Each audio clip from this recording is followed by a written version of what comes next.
rin daghang kayo na tao.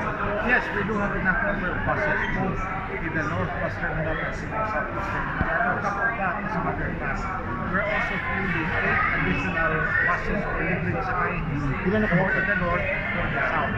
But this is only prioritizing the senior citizens, the PWDs, pregnant women, and families with little kids. Ito schedule lang sir ang libre sa kayo. Well, when we experience congestion or overcrowding at the terminals, that's when we build the libreng sakay so that we will separate these vulnerable sectors from the rest of the passengers and then ferry them out for free.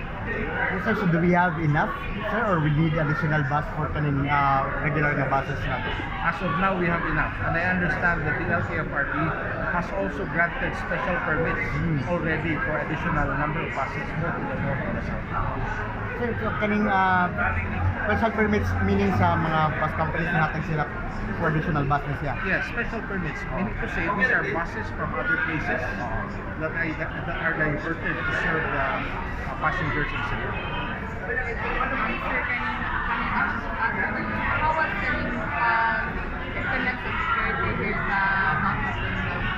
Well, as you can see, we have blue guards and we have also the CSU guards from the capital. And on top of that, we are happy with the full cooperation of the Cebu Provincial Police Office. Those personnel, as you can see, are always roaming around, also guarding our entrances and exits.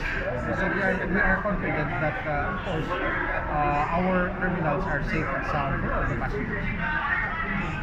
Are we getting more people, sir, karang natuloy, or what is your observation? Well, as you can see from the data, which I will provide you later on, there's been a slight increase. Actually, you'd be surprised because a lot of people are thinking maybe probably this time around, people will be conserving in funds and not going on vacation. But you'd be surprised that there is an uptick.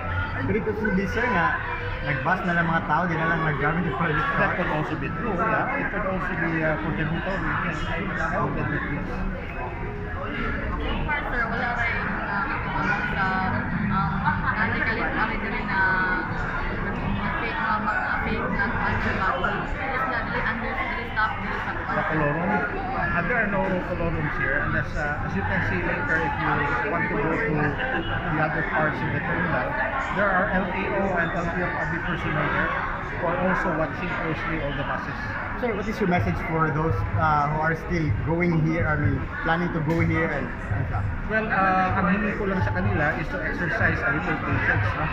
Because they might lang naman experience some delay in boarding their bus.